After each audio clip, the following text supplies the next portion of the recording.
Hello, everyone. I hope you are enjoying the last few bits of summer here before everyone heads back to school. Since we are at the beginning of another school year, I am going to talk about truancy today and how our office partners with the school districts here in Dodge County to reduce and prevent truancy. So, let's start with what the definition of a truant is in statute. So, under the CHIP statute, a habitual truant is a child who is at least 12 years old, but less than 18 years old, who is absent from school without lawful excuse for one or more class periods on 7 school days per year if they are in middle school, junior high school, or high school, and they have not withdrawn from school under the law. Now, the presumption is that once kids are 12 or older, which is typically 7th grade through 12th grade, that they can take some responsibility for getting themselves to school.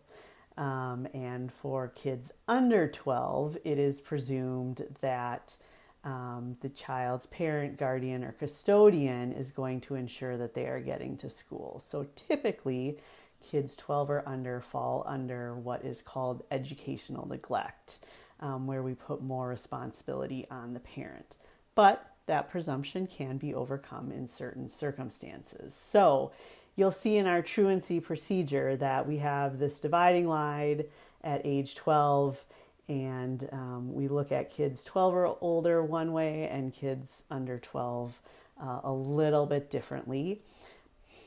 Our goal with truancy or educational neglect is to address whatever the issues are as soon as possible so that we hopefully can keep as many people out of court as possible. So, when there is an unexcused absence, the school is going to let the parents know.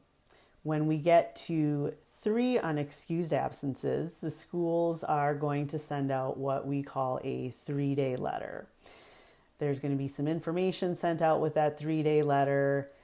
The school is going to try to set up a meeting with the parent and student and figure out are there any services or interventions that can be put in place to help the student be in the school and doing what they need to do. So some of those things might be referring to school staff for additional assistance, whether that's a school social worker or a counselor.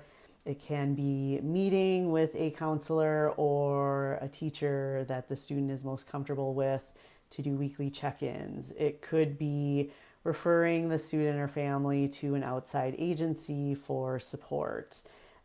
It could be looking at any academic or behavioral needs and making accommodations. Is this a case where maybe an IEP or a 504 is needed?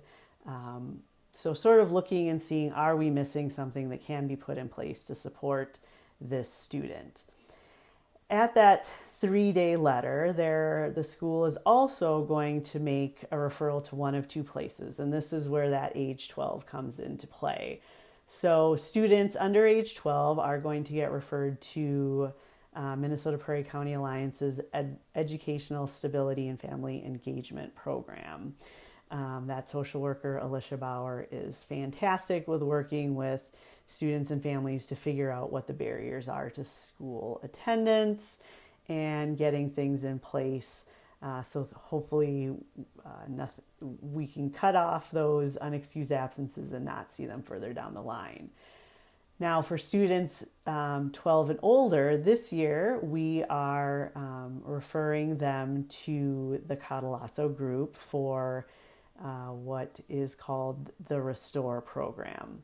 So the Restore program works both with the student, but also with the parents or caregivers of the student. They are going to meet with parents and the students. They're going to build a plan, refine the plan, monitor that plan, and then once success is demonstrated, get you out of the program and on with life. So hopefully we can end the unexcused absences at that 3-day mark. If the unexcused absences continue and we get to 7 unexcused absences, then the school is going to send out what we call our ARB, or Attendance Review Board letter, to the parents. They're going to send a copy to our office. Our office will then schedule the family for the next available attendance review board. And what happens at the attendance review board is we are going to come together as a team, and our team is made up of principals from all the schools in Dodge County. We'll also sometimes have counselors or school social workers present. We'll have the school resource officers as they are available. We have representatives from Min Prairie, Children's Mental Health, our educational stability social worker, child protection, and then sometimes other professionals that may be working with the family if they have information that's useful to us. And what we'll do is we'll get information from the school about what current interventions have been attempted with the family to stop the unexcused absences. We'll hear from the family what they think the barriers are, what they think would be helpful to them in making sure that the student can get to school and reduce the number of unexcused absences going forward. We will develop an attendance contract, and the student, parents or caregivers, and myself will sign that. We'll give them a copy, and then if referrals are needed, we'll get the referrals made, and then our office will follow up with the school in typically 2 weeks. We'll see, is attendance trending better? Has the family followed through with referrals? Are things getting better for this student?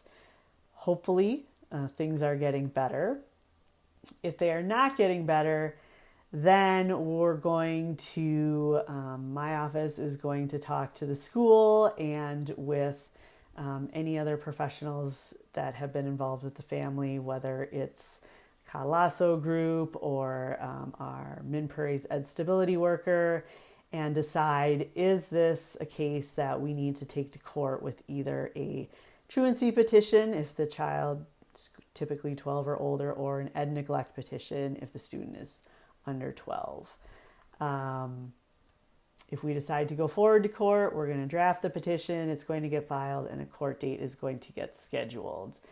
And then we'll take it to the judge. The judge will decide whether to adjudicate the child truant or find that there has been educational neglect, and then we'll typically order the family to work with Min Prairie to develop a case plan to address the student's school attendance. It'll be our 11th year with the attendance review board process, and our numbers have consistently declined over those years. So hopefully we are catching more people early on and getting them the services and support they need to be in school.